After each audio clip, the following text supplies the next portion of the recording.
Sejam todos bem-vindos a mais uma edição do nosso Movecast. E hoje aqui tenho a satisfação de estar com um convidado muito especial, é o Paulo Roberto. Paulo Roberto, que é um expert no que se refere em tarô, cabala, numerologia e astrologia também. Então, assim, é um profissional completo dessa área. Para quem já conhece essas ciências, né? Para quem não conhece também, importante, interessante conhecer. E aqui eu quero dar as boas-vindas ao Paulo. Paulo, seja bem-vindo ao Movecast. E aí, Paulo, explica pra gente um pouquinho, principalmente para quem não conhece, um pouquinho dessas ciências. Tem gente que pensa que isso aí alguns falam assim, não, mas isso aí não funciona. Como é que é isso aí, Paulo? Conta pra gente. Então, muito interessante. Primeiramente, o privilégio de estar aqui. Obrigado pelo convite. O que nós vemos é o seguinte, que na minha pré-adolescência, eu tinha uma grande curiosidade, por ter uma timidez enorme, tinha uma grande curiosidade sobre o universo feminino. Todo menino tem, né? Mas eu tinha uma grande curiosidade de entender as mulheres, eu era muito tímido e queria saber, eu sabia que tinha uma fórmula exata para decifrar as mulheres. E por conta disso, eu comecei a me interessar pelos assuntos de numerologia, porque vi num livro até chamado Mistérios do Desconhecido. O Cid Moreira apresentava. E aí eu vi um negócio assim, numerologia, pegava o nome, cada um tinha um número, foi interessante, e tinha uma correspondência. Falei, nossa, então isso aqui é uma forma de nós delinearmos a personalidade humana. E achei interessante. Depois, com 16 anos, conheci a gnose. Gnose é um conhecimento superior, né, um autoconhecimento superior, é a maior escola de autoconhecimento do mundo, chama gnose. E lá eu me deparei com uma numerologia extraordinária. E o que é melhor, gratuitamente. Então lá é uma escola espetacular que ajuda a gente a encontrar o ritmo perene da nossa particularidade. E graças ao conhecimento gnóstico, no qual fui missionário por 23 anos ali, então tudo viajava, tudo abrindo grupos gnósticos, com isso aí me deu a capacidade de me conhecer, aos poucos, e me conhecendo e descobrindo o ritmo da minha particularidade. E o ritmo da particularidade humana, não de Paulo Roberto. Paulo Roberto é fruto do tempo. Esse aqui, quando o corpo se falecer, esse aqui vai embora junto assim, com os ossos, a carne, né? Agora, o espírito que habita aqui dentro, esse é eterno. E o meu espírito, ele é da área da numerologia. O que nós estudamos no autoconhecimento como raio de atuação do meu ser. Ser é o Deus que habita dentro da gente. É a numerologia, a astrologia e também o tarô numerológico cabalístico. Então, por isso que não é um fanatismo, não é uma mitomania, não é uma forma de aparecer. É o que realmente me faz ter nascido aqui nesses tempos, no planeta Terra. É realmente vivenciar esse tipo de experiência na numerologia, astrologia e tarologia. Bacana. Então a gente pode falar que essa é sua missão? É correto falar isso? Com certeza. Eu estou aqui para isso.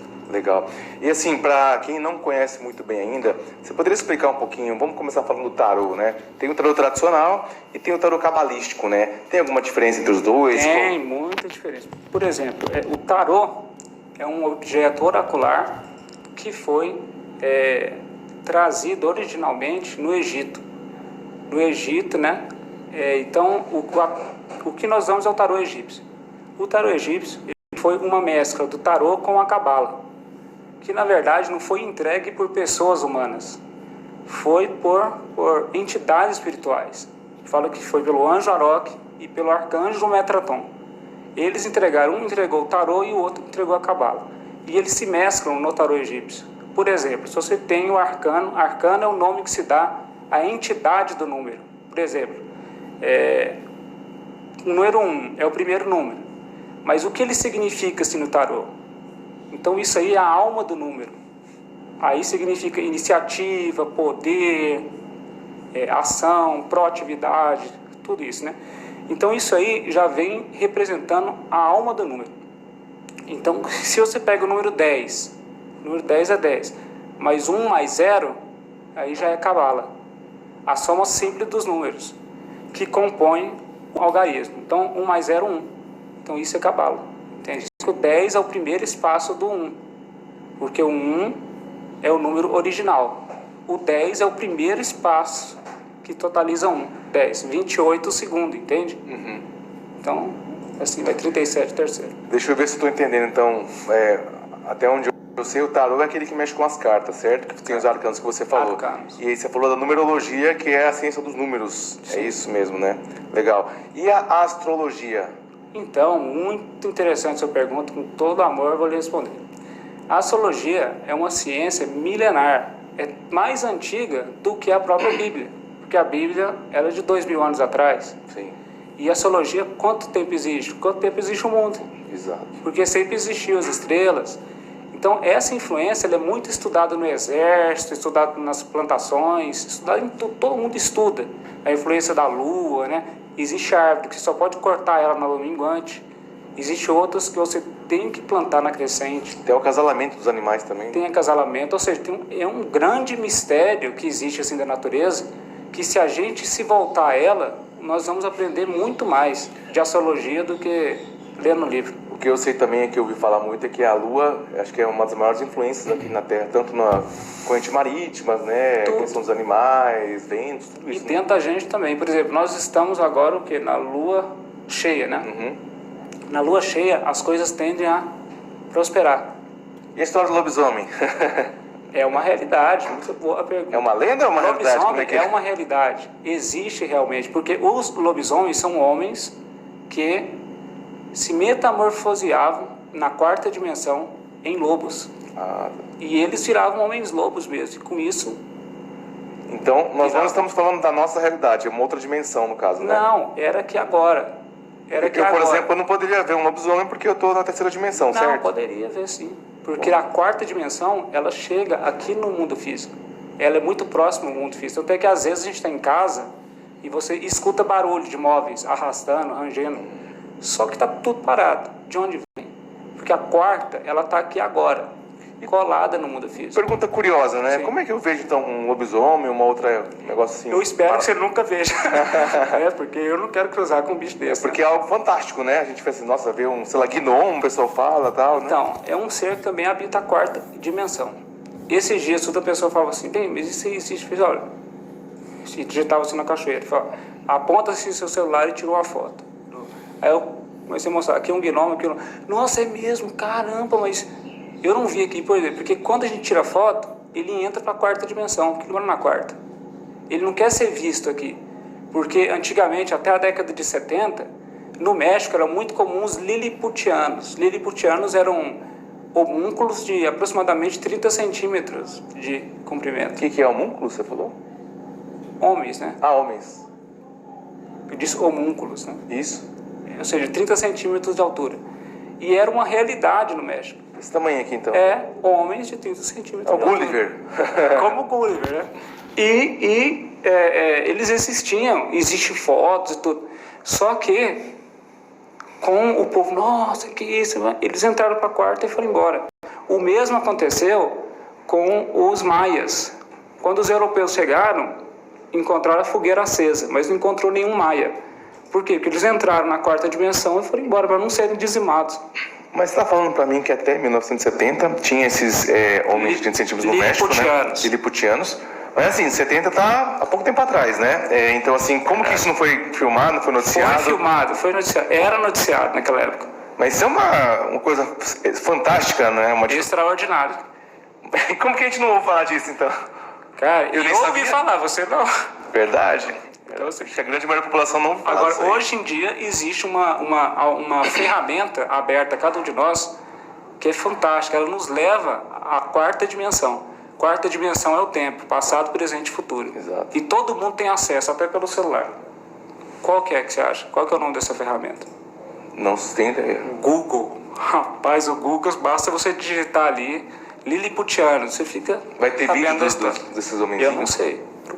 Entendi. Procura, né? Tomara que tenha, né? Eu vou procurar com certeza, fiquei muito interessado nisso. A gente fica muito curioso, né? Então, aqui nós fazemos uma observação de que no Google não se encontra. Uma coisa é você procurar no Google brasileiro, outra é você procurar no México, que tem uma cultura espiritual própria, tem uma cultura espiritual profunda, tem até a feira da bruxaria, etc., porque eles são muito ligados ao oculto. Então, logicamente que a sociedade, por ser uma ferramenta materialista, ela trabalha para abafar aos casos extrafísicos. E isso realmente não está presente no Google, lamentavelmente. Fica muito curioso. Mas sim, mas é muito interessante, porque a quarta dimensão, ela é muito próxima. Todas as dimensões, elas estão aqui agora, sem se misturarem. Se alguém agora quiser falar assim, sei lá, eu quero fazer um estudo sobre isso, eu quero ver a quarta dimensão, quero ver esses gnomos, etc., né? Existe um caminho para isso? Existe um caminho eterno, né? Perene, constante, e um caminho mais fácil. O mais fácil é através de uso de psicotrópicos, né? Por exemplo, assim, você usa planta de poder, né? Por exemplo, o cara toma uma ayahuasca e ele vai ver. Entendi. Toma um cogumelo, ele Por vai falar ver, em ayahuasca, qual que é a ver. sua visão sobre a ayahuasca? Você recomenda? Acha que é perigoso? É uma que planta de poder. É uma planta assim que ela vai ampliar os seus sentidos internos ali.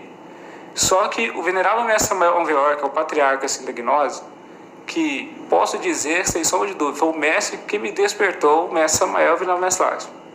Ou seja, o ensinamento deles me possibilitou praticar e me conhecer. Então, isso aí foi o quê? Foi algo muito interessante que ele fala que nós devemos usar 3 vezes na vida, no máximo. Por quê? Porque você usa e dá resultado mesmo. Você vê mesmo, você amplia tudo. Um detalhe, não que tem que se tomar 3 vezes na vida.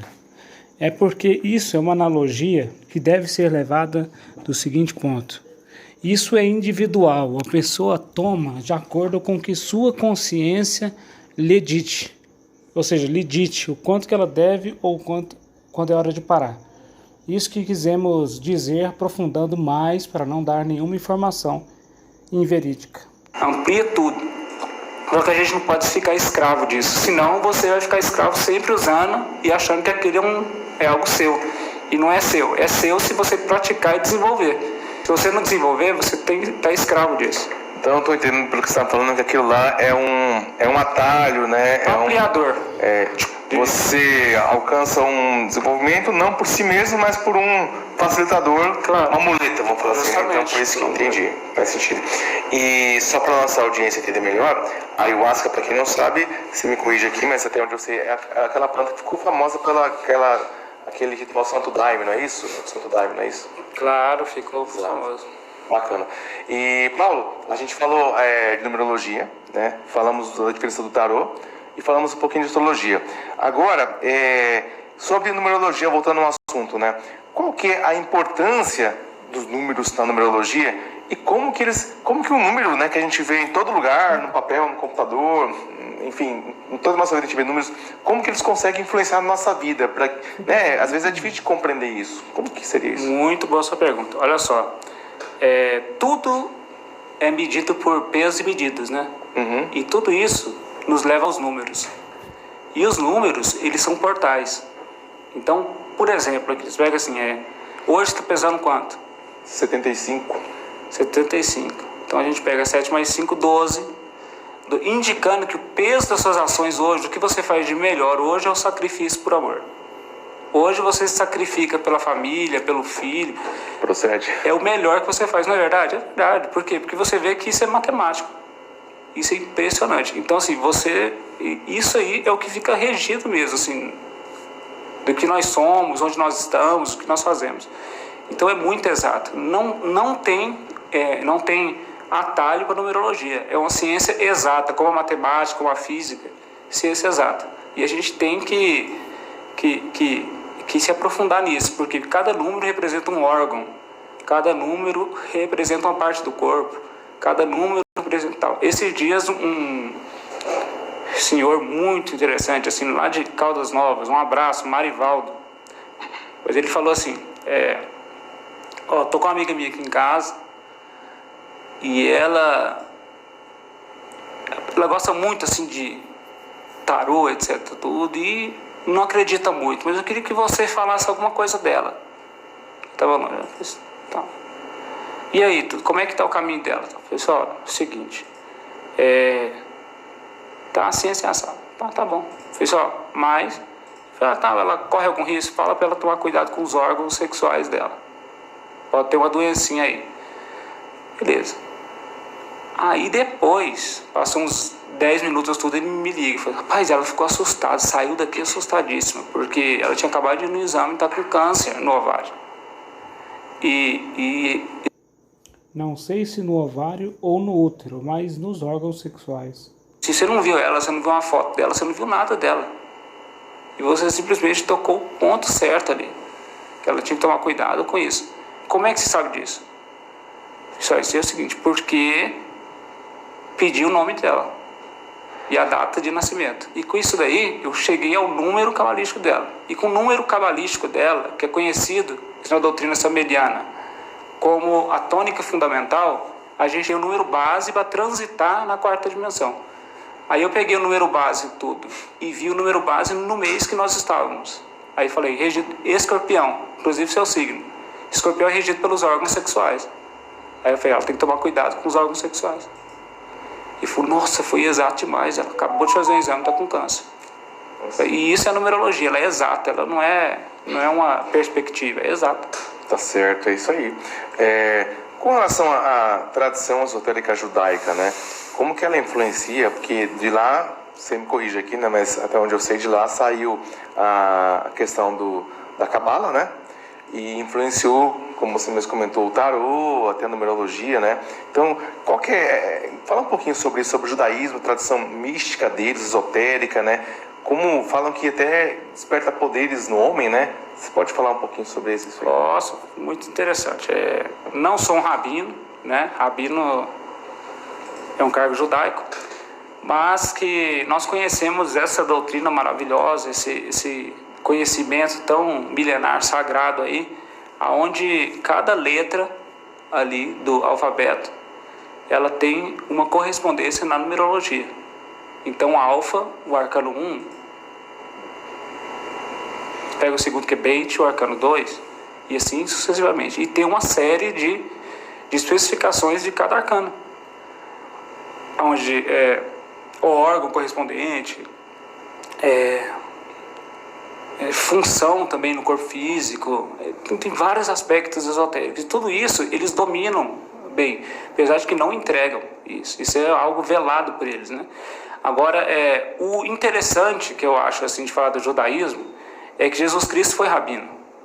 Por isso que é conhecido. Jesus Cristo foi um conhecedor do judaísmo. Tanto é que nós lemos as Sagradas Escrituras e ali dizem o seguinte: Jesus era criança, tinha 7 anos e ensinou a todos no templo. Que templo? Se não tinha cristianismo ali na sociedade. Num templo onde havia rabinos, onde havia o judaísmo. E aqui afirmam que foi o rabino da Galileia. Não, ele foi o grande Kabir da Galileia. Se vocês quiserem saber o que é Kabir, se refere aos poetas hindus e pessoas com alto grau de intuição, sensibilidade. Pesquisem a respeito porque vale a pena. No gnosticismo como o rabino da Galileia, o grande rabino da Galileia. Ele era um rabino maravilhoso e por isso que foi perseguido pelos próprios judaicos. Inclusive tem grupos judaicos... Fariseus, no caso, né? Não, os judaicos mesmo. Fariseus judaicos, né? Esses dias eu estava assim, num grupo assim, de cabala judaica e tinha muitos senhores que só falam bonitos e tal, e todos falam muito mal de Jesus Cristo. E eu fico assim, como é que alguém fala mal do mais santo que já precisou para face? Até aí saí do grupo, não por falta assim, de tolerância, mas porque não tem nada do que está fazendo aqui. E usando uns termos assim, não, porque rabino tal, falou tal coisa... E assim, coisas somente. A mente é a prisão do ignorante, coração, refúgio do sábio. Jesus Cristo, ele usava o coração em tudo. Ele curava as pessoas pela amorosidade e não pelo tanto de conhecimento que tinha incrustado na mente dele. Então, isso aí é uma coisa que eles não conseguiram superar. Porque Jesus Cristo foi rabino, mas ele foi além do conhecimento teórico judaico. Porque se ele ficasse no conhecimento teórico, seria igual eles foram. Entendi. Ele foi além, se cristificou, né? Ele era um cristificado, um Deus na terra. Isso aí é o que difere realmente. Boa. Paulo, outra coisa, né? A gente falou a numerologia e a astrologia. Existe uma relação entre as duas? Por exemplo, quem quer consultar, eu vou consultar com um numerólogo ou com um astrólogo. Dá para cruzar as duas ciências? Tem algum ganho em relação a isso? Como que funciona? Muito bom. Por exemplo, quando alguém se consulta comigo na numerologia, por quê? Porque eu atendo na numerologia. Apesar que hoje em dia eu tenho pouco tempo assim, de atender, porque eu estou trabalhando muito como corretor de imóveis, né? A gente precisa pagar as contas, né, de casa, né? Mas sim, mas nós sempre consultamos usando os dois. Por quê? Porque a astrologia me dá uma margem muito grande de comportamento, de personalidade, de tendências, né? E a numerologia completa. Então a gente sempre consulta com os três. Então, por exemplo, uma consulta assim que a pessoa faça assim, comigo tudo, ela vai aprender da numerologia dela, ela aprende, né, de aspectos da astrologia, que ela pode vir a mudar, que ela pode vir a acender o melhor dentro dela e tira as dúvidas no tarô numerológico cabalístico. Entendi. Bom demais. E como que a astrologia influencia, como que ela consegue, né, os astros, às vezes é difícil compreender, influenciar a personalidade, o destino de uma pessoa, de acordo com esses princípios astrológicos cabalísticos? Então, interessante demais. Olha só. Se nós vamos assim, fala por favor um planeta. Vênus. Vênus é um planeta que rege o amor, rege as relações amorosas, rege o que? Rege os conflitos de paixão. Então, se uma pessoa ela está influenciada por Vênus, ela está tendo essa carga de emoções aí, né? E se pega um arcano, assim, por exemplo, assim, sai o arcano 16, influenciado por Vênus, aí é término de relacionamento. Porque o 16 é a torre de Babel, aquilo que sobe e desce, cai por terra. Aí você olha, você mescla isso facilmente. Entendi. E sabe que é exato. Entendi, interessante. E, na sua opinião, quais são os planetas, signos e casas astrológicas mais significativos dentro da perspectiva cabalística? Todas. Todas? Todas. Eu falei da Lua no começo, então não é a Lua. Não tem uma que é mais do que a outra. Porque assim, não tem número bom e não tem número ruim. Por exemplo, o 16, né? Aqui no Movecast, no mês de outubro, vai ser regido pelo 16. Mandei para você um áudio. Foi isso, não foi? Foi. Não sei se é outubro ou novembro. E aí você fala, poxa, não tá perdido. Não, porque se você une o 1 com 6, 1 é a vontade humana, a força de vontade. É abrir a porta, empurrar, entrar, cair para dentro. Com o 6, que é o amor, ou seja, isso aqui é fruto de amor, aqui tanto carinho, tanta dedicação, nossa, que ambiente preparado, isso aqui é amor, isso daqui. É o melhor assim, que você tem para entregar. Então isso aqui, então assim, se você usa os dois, você supera o 16 e vira 1 mais 6, 7, que é o triunfo. Só que não é o triunfo dado, é com esforço, é com sangue, batalha. Sim. Então isso é cabala, ou seja, você poder transmutar o número ruim. Bom demais. Olha, eu vejo que hoje você é uma pessoa com muito conhecimento, principalmente nessas ciências transcendentais e tudo mais, né? E eu vejo que você evoluiu bastante. Para a gente entender um pouquinho mais como que uma pessoa chega nesse caminho, né? Conta pra gente um pouquinho como foi sua infância, o que influenciou muito forte você. Bem, Paulo não tem nada a ver com isso.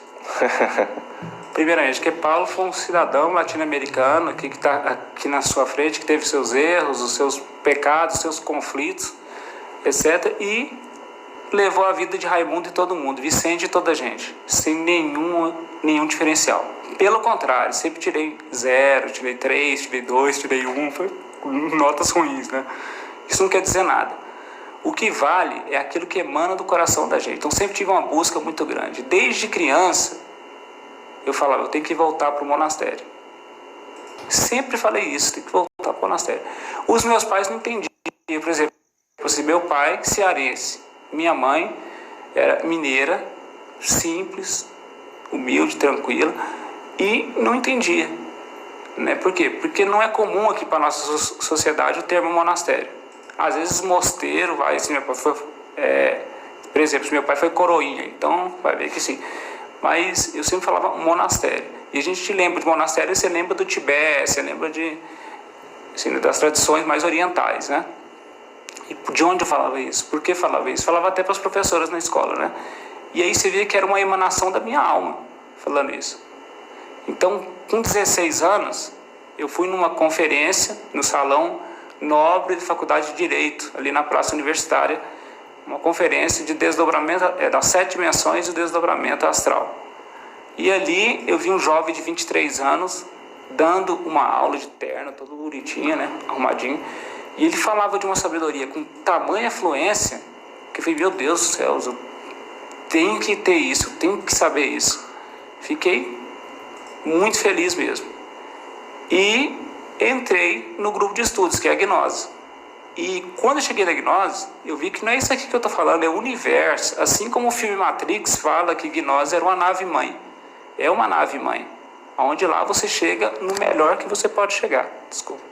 Porque é um universo que vai possibilitar a pessoa a se encontrar. Excelente. E nesses conceitos aí de gnoses, da própria Cabala, tem também uma outra que é derivada do islamismo, né, que são ciências esotéricas, né? Ouve-se muito falar no Samadhi, tem outro nome que é o Nirvana, muito né? Bom. E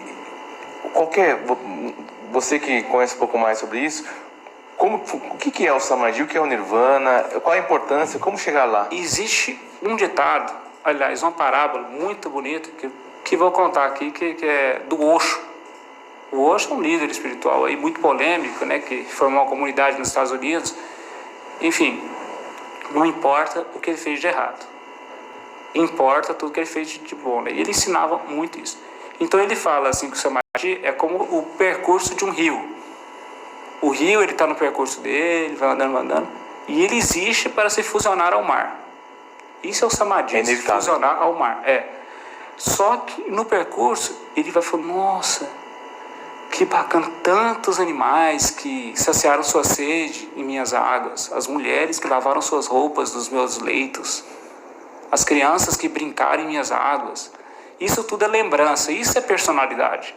É a gente querer fazer eterna a nossa personalidade. Isso aqui é fruto do tempo. Isso aqui, logo, logo some. Eu não dou 100 anos isso aqui sumir, para mim menos ainda, né? Com certeza. Mas tudo bem. Nós, né? A maioria de nós, né? Porque existe como imortalizar o corpo físico, né? Mas esse corpo físico meu não tem como imortalizar mais, né? Entendi. Mas tudo bem. Então, ele indo, e ele falou, nossa, ali está o mar. Ele é gigante demais, meu Deus. Se eu ir funcionar, eu vou deixar de existir. Eu vou deixar, nossa senhora, então eu não vou não. Só que não tem jeito, ele está vindo no rumo. E aí ele falou, não, calma aí, mas eu estou aqui para isso, com a minha vida inteira, então vamos embora. E ele foi tudo e se mesclou. No que ele assim se mesclou, ele viu que realmente ele deixou de existir para ser um com o oceano. Interessante. Então isso é o Samadhi, você passa a expressar o seu ser. A unidade. Isso aqui que eu estou expressando não é de Paulo Roberto. Paulo Roberto não teve um caudal de conhecimento prático para chegar a esse conhecimento. Isso aqui é do meu ser. Então ele tem esse conhecimento.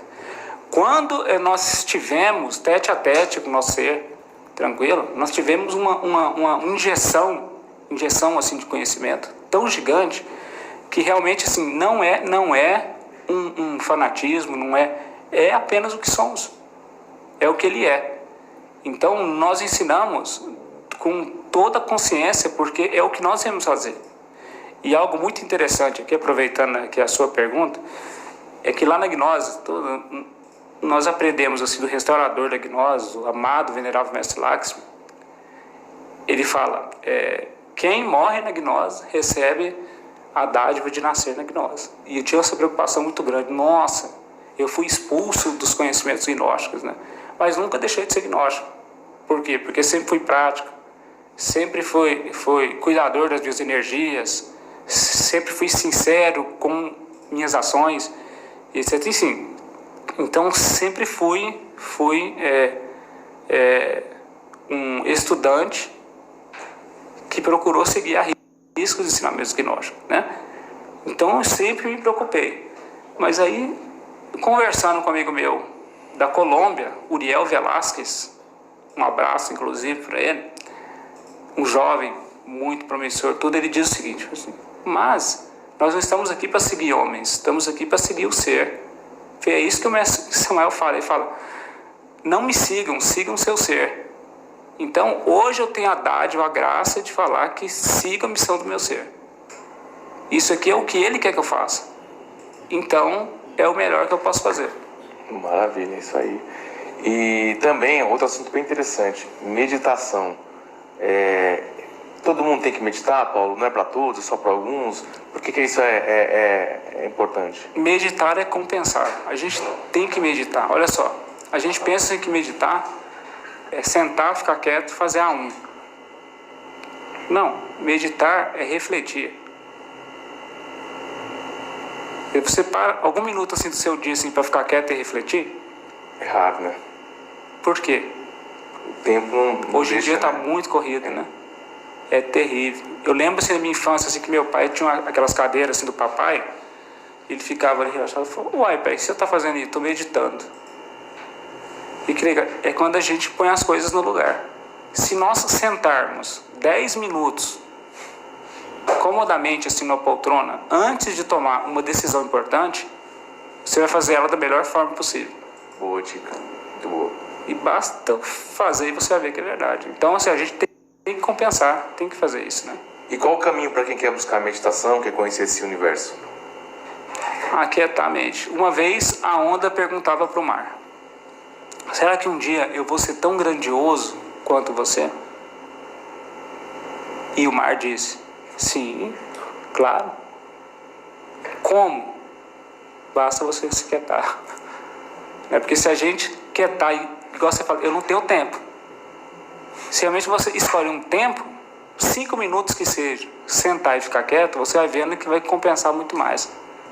Uma vez, viajei para Santa Maria da Vitória, para dar uma conferência pública. Lá tinha um missionário gnóstico lá, seu amigo também, Marcelo Barros. Demais. Uma pessoa muito querida, e ele estava ali, e por ordem assim, do responsável assim, né, goiano, falou, vai lá, dar uma conferência, beleza, eu vou. Aí fui lá, tá tranquilo, não. Aí ele chegou e com toda humildade, que é um homem muito superior, muito superior de consciência mesmo, alguém que ensina, em silêncio ensina, alguém maravilhoso. Ele falou assim, cara, como é que eu medito? Eu não sei meditar, que vergonha, eu tenho 10 anos de gnose e não sei meditar. Ele fez, você não sabe não, Marcelo? Não sei, cara. Então nós vamos meditar agora. Mas como? Cara, fecha o olho e comentar em meditação. Foi uma das primeiras... foi a primeira vez assim, que entrei em meditação profunda, onde eu via tudo em 4K. Em Blu-ray. Sabe, aquelas imagens mais reais do que o real, aquela coisa maravilhosa. E ele também. E a gente estava no mesmo ambiente, tranquilo, tudo, e a gente foi para o mesmo lugar, assim, desdobrando no mesmo lugar. Foi aquilo, a meditação perfeita. Foi muito obrigado, agora aprendi. E a partir daquele dia, ele medita 2 horas por dia. E ele não troca por nada nesse mundo. Por isso que todos os caminhos dele se abrem de forma extraordinária. O que ele entra, tudo, ele consegue chegar ao máximo. Paulo, você falou em desdobrar, né? Sim. Explica para a audiência nossa aqui o que é desdobrar e se isso tem algum benefício, como que funciona isso aí. Muito bom. Bem, toda noite nós deitamos. Toda noite nós sonhamos. Muitos nem sonham, mas a grande maioria sonha ou já sonhou. Quem está no sonho, se seu corpo está na cama? Você mesmo. Sua mente, né? Sua alma. Interessante, será? Então, é uma pergunta filosófica, né? Claro. O corpo astral, e nós temos 7 dimensões, descobertas por Einstein.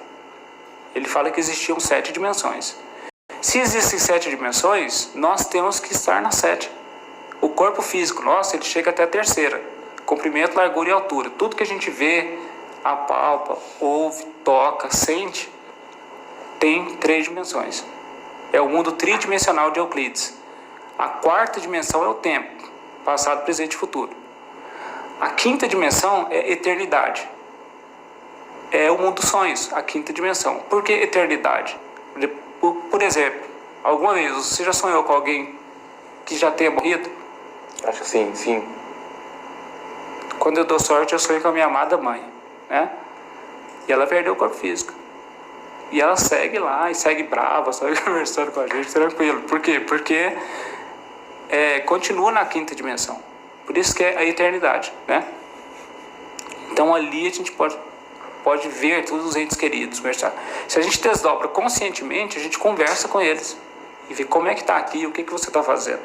Então por isso que nós recebemos com alegria toda a morte, e não com tristeza. Por quê? Porque sabe que é só uma nova oportunidade assim, de estar aqui. Entendi.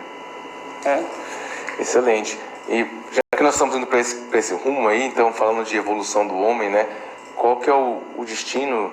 Homem, a gente fala homem, mulher, humanidade, né? Qual é o destino, Paulo, da humanidade no sentido da evolução? Qual o caminho e o destino que ele tem que chegar? Bem, toda evolução conduz à involução. Então, por exemplo, toda sociedade, claro, ela passa pelo nascimento, ela passa pelo desenvolvimento, apogeu e degeneração.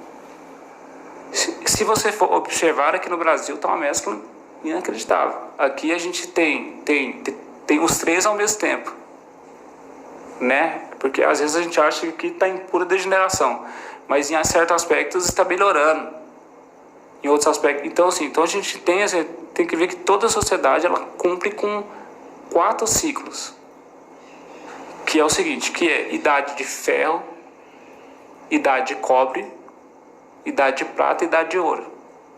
Então, por exemplo, idade de ferro é onde tem a maior degeneração humana. Nós estamos na idade de ferro, que é onde perdeu-se os princípios divinais no homem, né? Então, a gente sabe, agora nós começamos na idade de ouro, onde tudo reluz, o amor brilha sobre a face da terra, e etc, né? Então, tudo